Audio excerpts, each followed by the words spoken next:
কি দেখে জিভে জল আসছে? চলুন দেরি না করে তাহলে আজকের রেসিপিটা শিখে ফেলি, কিভাবে আপনারা চকলেট বানাবেন। সকাল সকাল উঠেই দেখি একটা পার্সেল চলে আসছে, আর এখানে আমি আমার নাম্বারটা ঢেকে দিলাম। আর এখানে আমার আম্মু আনপ্যাক করছে, অ্যান্ড এইটার ভিতরে রয়েছে 1 কেজি চকলেট ব্লুবেলের। এটা আমি অর্ডার করেছিলাম 520 টাকা প্লাস ডেলিভারি চার্জ 80 টাকা, মোটামুটি 600 টাকা পড়েছে। তো এই চকলেটটা দেখে আমি অনলাইন একদমই মাথা ঠিক রাখতে পারিনি, সাথে সাথে অর্ডার করে দিয়েছি।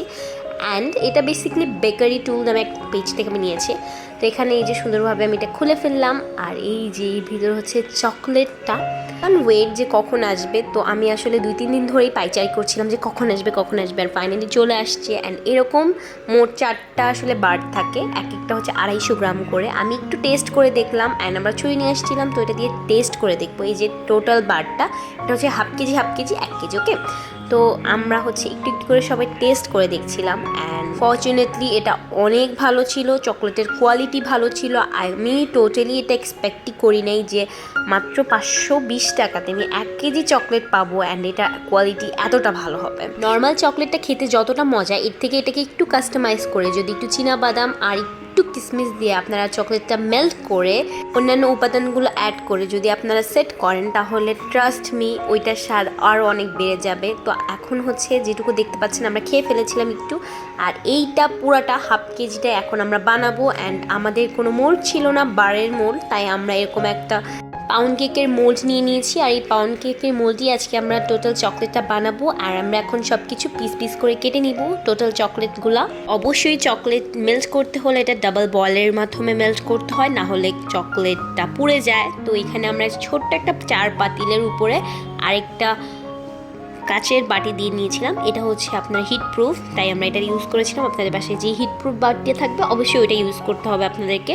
তো এই যে আমি সুন্দর করে মেল্ট করে নিচ্ছি চকলেটগুলো, আর এটা দেখতে অনেক ইয়াম, আমার এখন এবার খেতে ইচ্ছে করছে। এটা হাফ কেজি থেকে সামান্য একটু কম। হাফ কেজি চকলেটের মধ্যে আপনারা 250 গ্রাম চীনাবাদাম আর 150 গ্রাম মতো কিশমিশ অ্যাড করতে পারেন, যেটা আমরা অ্যাড করেছিলাম। তো আমার তো জাস্ট নাটি ফ্রুটি ফ্লেভারের যে ডেয়ারি মিল্কটা, ওটা অনেক পছন্দ, তাই আমি ভাবলাম যে ওই ফ্লেভারটাই বানাবো। অ্যান্ড নেক্সট টাইম আমি কী ফ্লেভার ডেয়ারি মিল্কে বানাতে পারি অবশ্যই আপনারা কমেন্ট করে আমাকে জানাবেন। অ্যান্ড এখানে কিশমিশগুলো আমি দিয়ে দিচ্ছি। এখানে 100 গ্রাম মতো কিশমিশ ছিল, আমার মনে হয়েছে যে আরেকটু বেশি দিলে আরও মজা লাগতো, বাট আমি কম হয়ে গেছে, কম দিয়ে ফেলছি। মনে হয় 200 গ্রাম বা 250 গ্রাম সম পরিমাণ দিলেই হয়তো বেশিটা মজা লাগতো। এরপর আমি বাদামগুলো দিয়ে দিচ্ছি, অ্যান্ড বাদামগুলো অলওয়েজ রোস্টেড হতে হবে, নাহলে কিন্তু মজা লাগবে না। অবশ্যই রোস্টেড বাদাম হতে হবে।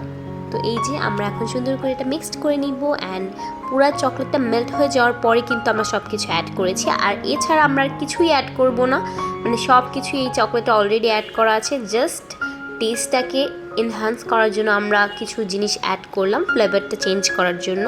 তো যেই মৌটাতে আমরা হালকা ঘি ব্রাশ করে নিয়েছিলাম, সেটাতে এখন আমরা ঢেলে নিব এটা। আর দেখতেই পাচ্ছেন কতটা ইয়াম লাগতেছে দেখতে, আমার এখন আবার খেতে ইচ্ছে করতেছে। আচ্ছা যাই হোক, এখন আমি এটাকে সুন্দরভাবে স্প্রেড করে দিব।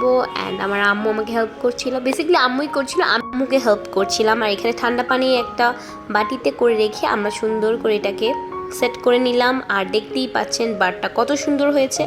আমাদের বারটা অনেক মোটা হয়েছিল, লাইক 1 কেজির একটা বার হয়ে গিয়েছিল। অ্যান্ড এটাকে আমি এখন সুন্দর করে কেটে নিব। আর দেখতেই পাচ্ছেন কতটা সুন্দর। এটাকে আপনারা ছোটো ছোটো পিস করে ক্যান্ডি হিসেবে বাচ্চাদেরকে দিতে পারেন খাওয়ার পরে, বা সবসময় বাসায় থাকলে কিন্তু আসলে নিজেরাও খেতে পারেন, অনেক মজা। আর ছোট বড় সবাই চকলেট অনেক পছন্দ করে, এটা আসলে বলার বাইরে। এটার টেস্ট কত মজা ছিল। আর আপনারা চাইলে আরেকটু সব কিছু বাড়িয়ে দিতে পারেন, মানে আরও হয়তো আখরোট দেন কাজু এগুলোও অ্যাড করতে পারেন, বাট আমার মনে হয় যে এটাই আসলে বেশি যায়, এই কিশমিশ আর হচ্ছে চীনাবাদামের কম্বিনেশনটা। তো দেখতেই পাচ্ছেন বারগুলা কীরকম সুন্দর হয়েছে। আমরাও 4-5টা মতো বার বের করেছি, অ্যান্ড এটাও আমি ছোটো ছোটো করে পিস করে আমি ফ্রিজে রেখে দিয়েছি। আর এটা ফ্রিজে রেখে দিয়ে আপনি অনেক দিন ধরে খেতে পারবেন, আরও তো আছে। অ্যান্ড আপনার কমেন্টে অবশ্যই জানাবেন যে আমি নেক্সট ডেয়ারি মিল্কে কোন ফ্লেভারটা অ্যাড করব, অ্যান্ড আপনাদের সাথে রেসিপি শেয়ার করবো। সো সবাই ভালো থাকবেন, সুস্থ থাকবেন। আর রেসিপিটা দেখে কার কার চকলেট খেতে ইচ্ছা করছে অবশ্যই বলবেন।